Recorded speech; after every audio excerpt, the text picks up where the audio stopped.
താരസംഘടനയായ അമ്മയിലെ തർക്കങ്ങളിൽ സംഘപരിവാർ അന്തർധാര എന്ന് ആരോപിച്ച് ഒരു വിഭാഗം നടിമാർ രംഗത്ത് വന്നു. അൻസിബയെ ജിഹാദി എന്ന് വിളിച്ച് ഓടിക്കാൻ ശ്രമിച്ചുവെന്ന് മാലാ പാർവതി ആരോപിച്ചു. അമ്മയിലെ തർക്കത്തിൽ മമ്മൂട്ടിയും മോഹൻലാലും തനിക്കൊപ്പമാണെന്ന് ശ്വേതാ മേനോൻ അവകാശവാദം ഉന്നയിച്ചു. വിവിധ കേസുകളിൽ അൻസിബ നിയമ പോരാട്ടം തുടരുകയാണ്.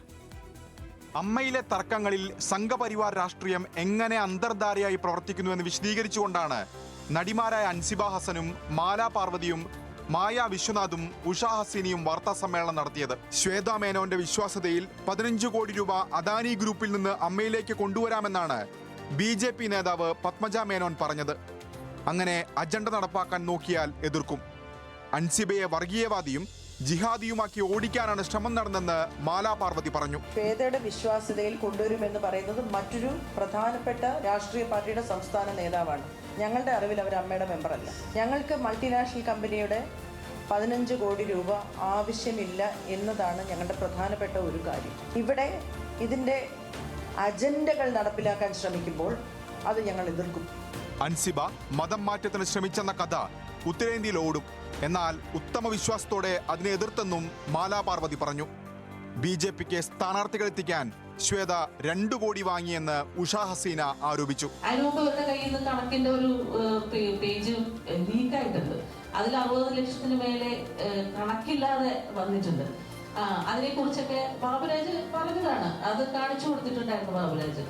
അപ്പോഴാണ് നമ്മളെല്ലാവരും അറിയുന്നത് ഇങ്ങനെ ഒരു കണക്ക് തെറ്റി ബാബുവിന്റെ വാട്സപ്പിൽ സെക്രട്ടറിയുടെ ഭാഗത്തുനിന്ന് വന്നിട്ടുണ്ട്. നമുക്ക് തന്നിരിക്കുന്ന പ്രിന്റ് ചെയ്ത് തന്ന കണക്ക് വേറെ, അവർ വായിച്ച കണക്ക് വേറെ.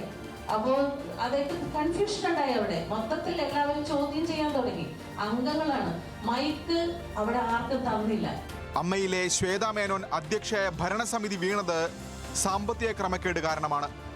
ക്ഷേത്ര കമ്മിറ്റിയിൽ നിന്ന് കിട്ടുമെന്ന് പറഞ്ഞതിൽ 25 ലക്ഷം കിട്ടിയില്ല.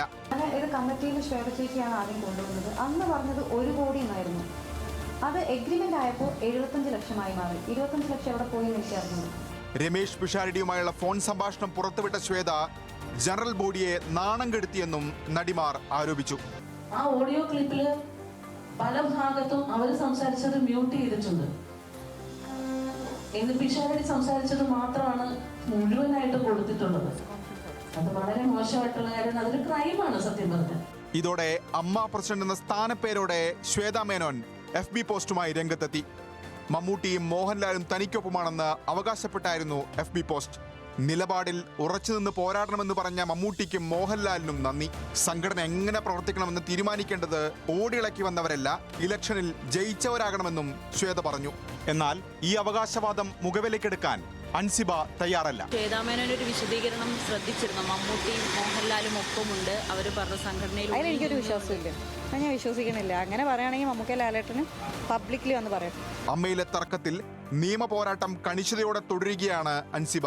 നടി ലക്ഷ്മിപ്രിയയ്ക്കും തൃപ്പൂണിത്തുറ ഹിൽ പാലസ് വനിതാ SI രേഷ്മയ്ക്കുമെതിരായ പരാതിയിൽ അൻസിബ മജിസ്ട്രേറ്റ് കോടതിയിൽ ഹാജരായി. FIR രജിസ്റ്റർ ചെയ്ത് അന്വേഷണം നടത്തണമെന്ന് അൻസിബ വാദിച്ചു. അൻസിബയുടെ വാദം കേട്ട കോടതി കേസ് വിധി പറയാൻ മാറ്റി. ഞാൻ ഇത്രയും പരാതികൾ കൊടുത്തിട്ട് ഒരു FIR പോലും ഇടുന്നില്ല. അക്നോളജ്മെന്റ് തരാൻ പോലും ആഭ്യന്തരമന്ത്രി വിളിച്ചു പറയേണ്ട അവസ്ഥയാണ്. അപ്പൊ എനിക്ക് ഇങ്ങനെ ഒരു നീതിയും മറ്റൊരാൾക്ക് മറ്റൊരു നീതിയും ആവുമ്പോൾ തന്നെ അതിലൊരു അനീതിയില്ലേ? അമ്മയിലെ തർക്കങ്ങളിൽ വ്യക്തിവിദ്വേഷത്തിനപ്പുറം രാഷ്ട്രീയ ഛായ വന്നു എന്നതാണ് പുതിയ വെളിപ്പെടുത്തലുകളുടെ അന്തസത്ത. ന്യൂസ് മലയാളം, കൊച്ചി.